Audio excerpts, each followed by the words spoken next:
헬로 리드 르썸쌤입니다. 자, 오늘 저와 같이 보실 콘텐츠는 바로 여러분이 학원을 선택하는 데 있어서 현직 강사의 입장으로서 조금의 가이드라인을 드려보고자 해요.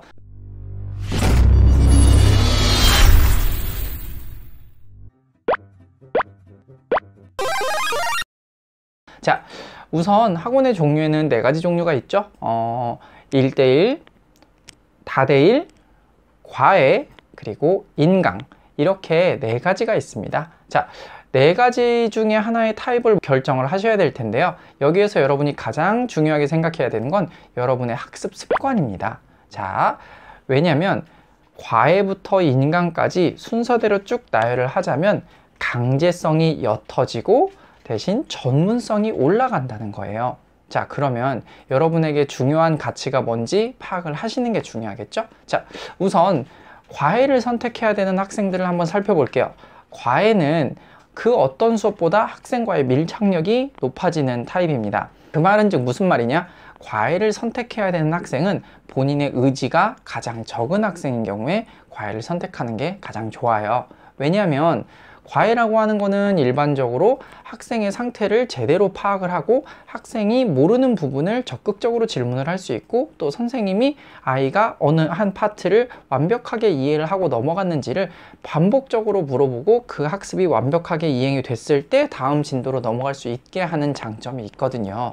게다가 일반적으로는 1대1로 관리를 한다라고 가정을 했을 때 그 학생에게 온전히 집중을 하고, 그리고 수업 이후에도 관리라는 측면이 꽤나 세세하게 들어가는 편이에요. 과제를 수행했는지 안 했는지 매일 밤에 뭐 카톡이나 이런 걸 통해서 점검을 한다던가, 아니면 뭐 시험 대비가 있을 때 그 학생만을 위한 문제집을 따로 만들어 준다던가, 아니면은 이 학생이 얼마나 어떻게 공부를 하고 있는지 어머님과 적극적으로 연락을 취해서 대처를 한다던가, 이렇게 본인이 약간 자기 주도적인 학습력이 부족한 분들께는 과외를 저는 추천을 하고 싶어요. 물론 단점으로 보자면 너무 명확하죠. 첫 번째는 가격이 비싸다는 겁니다. 그리고 뭐 두 번째는 실제로 수학이랑 영어 과외는 그나마 구하기가 조금 수월한 편인데, 뭐 사회나 과학과외 같은 경우는 사실 구하기가 쉽지가 않아요. 그리고 제가 저번 영상에서도 말씀드렸지만 대학생 과외의 경우에는 모두 그런 건 아니지만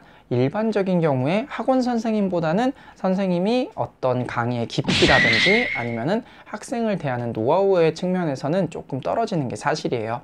그래서 조금 더 고난이도를 다뤄야 되는 수능이라든지 자사고 입학이라든지 이런 경우에는 과외 선생님을 따로 구하기가 쉽지가 않고요. 실제로 구한다고 해도 굉장히 비싼 가격을 지불할 수밖에 없을 겁니다.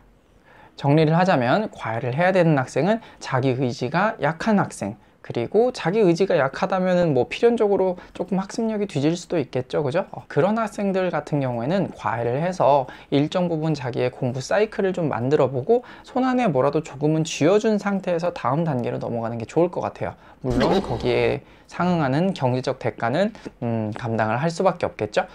찡끗! 두 번째입니다. 1대1 학원이에요. 여러분, 1대1 학원은 그러면 뭐 과외의 단점을 완벽하게 보완을 하느냐 라고 하시면은 사실 딱 그렇지만은 않습니다. 왜냐면 과외 같은 경우는 정말 그 학생과 1대1로 붙어서 계속 수업을 하고 있겠지만 1대1 수업 같은 경우에는 그 학생과 선생님이 보고 있을 때 나머지 2 또는 3 학생은 완벽한 사각지대에 놓이게 돼요. 그리고 놓일 수밖에 없겠죠.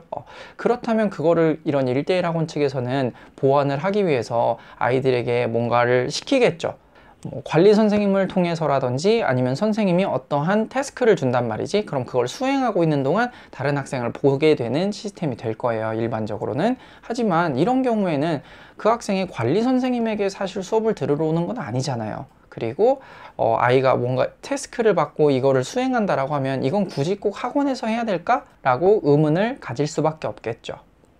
그래서 선생님 같은 경우에도 과외를 준비할 때와 1대1 수업을 준비할 때는 전혀 다른 준비 프로세스를 가지게 돼요. 예를 들면 과외 같은 경우에는 1대1 수업 도중에 내가 이 학생에게 어떤 점을 질문을 해서 어떤 점을 보완을 해줘야지, 그리고 내가 어떤 걸 과제로 내주면 얘가 집에서 이걸 하겠다, 이런 과정을 가장 크게 본다면 1대1 수업에서는 내가 이 학생에게 어떤 과정을 주면은 그 학생이 그거를 다 해왔을 때 내가 어떻게 이 학생을 가르치면 되겠다 라고 준비를 하기 때문에 사실은 약간 프로세스가 다릅니다. 그렇다면 1대1 수업에 맞는 학생은 누굴까요? 역시 자기주도적 학습 능력이 약간은 조금 부족한 학생들이 가는 게 맞아요. 왜냐면은 뭐 이따가 나오게 될 다대일 수업보다는 확실히 선생님이 관리가 조금은 들어가게 되어 있습니다. 그리고 약간 학원 자체도 약간 고가기 때문에 어머님들께서도 약간 요구하는 바가 있어요. 그러다 보니까 선생님들이 아무래도 상담 전화라든지 이런 걸 더 자주 드릴 수밖에 없겠죠. 그러다 보면은 학생이 어느 점이 부족하다, 그러니까 그 부분을 집에서 좀 채워달라, 이런 느낌의 피드백이 있을 수도 있거든요.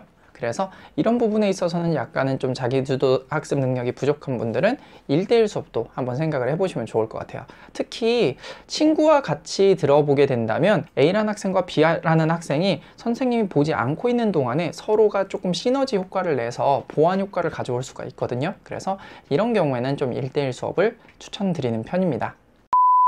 자, 세 번째 형태예요. 가장 일반적인 학원의 형태죠. 다대1 의 관계를 가지는 수업입니다. 일반적으로 선생님은 칠판에다가 판서 수업을 하고 있고요. 대부분의 학생은 앉아서 그 판서를 듣고 또는 발표를 하면서 진행이 되는 수업을 보고 말하겠죠. 뭐 가장 일반적인 수업이기 때문에 가장 정석이라고도 볼 수 있어요. 다만 이런 다대일 수업에서는 학생이 약간 적극성도 좀 필요하고 조금 자기 주도적으로 선생님이 이렇게 말을 하네? 그러면 내가 이거를 어떻게 습득을 할까? 이런 자기 주도적인 학습 능력이 조금은 필요합니다.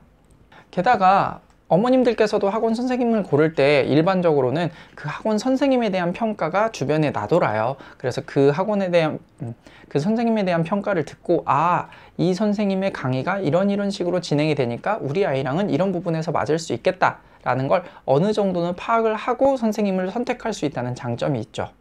이와는 반대로 과외나 1대1 수업 같은 경우에는 강의력 그 자체도 중요하지만 아이와 선생님 간의 관계도 굉장히 중요하거든요. 그러다 보니까 예를 들면 강의력은 굉장히 좋지만 선생님과 아이가 성향적으로 맞지 않는다, 이런 경우는 어머님들이 약간 예측하기가 쉽지가 않거든요. 하지만 이런 것보다는 다대일 수업에서는 선생님과 학생과의 관계가 그렇게까지 밀접한 관계를 가지지는 않습니다. 그렇기 때문에 어머님들이 어떤 각을 좀 잡아볼 수 있다는 측면에서 다대일 수업이 좀 선호되는 면이 있죠. 그렇다면 문제는 역시 관리가 되겠죠. 모든 학원에서도 이 부분이 가장 크게 문제가 될 겁니다. 다대일의 수업을 하는 경우에는 학생 1인 1인당 관리가 쉽지는 않은 게 사실이에요. 왜냐? 진도라는 게 존재를 하기 때문이죠. 그러다 보니까 선생님들은 진도라는 것에 압박을 느낄 수밖에 없고 각 개인마다의 성취도를 어느 정도 평균화시켜서 나갈 수밖에 없어요. 그러다 보니까 잘하는 학생은 조금 지루할 수밖에 없고 못하는 학생은 못 알아듣게 되고 또 거기에 대한 피드백을 해준다고는 하지만 실제로 완벽하게 이루어지는 편은 아닙니다. 시간이라는 건 한정되어 있기 때문이죠. 자, 끝으로는 인강인데요. 인강이야말로 정말 관리 없음의 끝이죠. 인강은 정말 어떻게 보면은 저렴하죠. 사실 패스가 뭐 40만원에서 50만원대인데 그거 하나 끊고 뭐 문제집 몇 권 사면은 사실 뭐 영수학원 한 달 단일 요금이면 1년이 커버가 된다고 보셔도 되니까요. 게다가 강의력은 어떻습니까? 인강을 찍어서 전국에 배포할 정도의 강의력이면 정말 일타가 맞아요.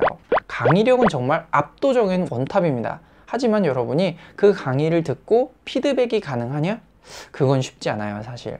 피드백도 가능하지 않을 뿐더러 여러분, 인강은 1강에서 5강까지 보는 확률이 50%밖에 안 됩니다. 5강집, 이게 뭐 60강 정도까지 되는데도 1강에서 5강 보는 확률이 50%예요. 5강 이후로부터는 정말 한없이 떨어져서 완강, 1강에서 60강 완강을 보는 학생은 정말 3~4%대밖에 안 나옵니다.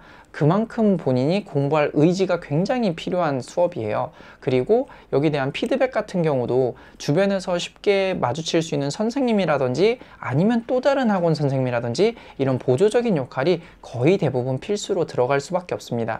자, 여기까지 보시면 우리가 여러분의 자녀 또는 여러분이 학원을 선택할 때 들을 수 있는 몇 가지 가이드라인을 봤고요. 그럼 여러분에게 꼭 맞는 학원 잘 선택해서 좀 더 좋은 성적으로 더 좋은 대학교 갔으면 좋겠습니다. 자, 그러면 이크조!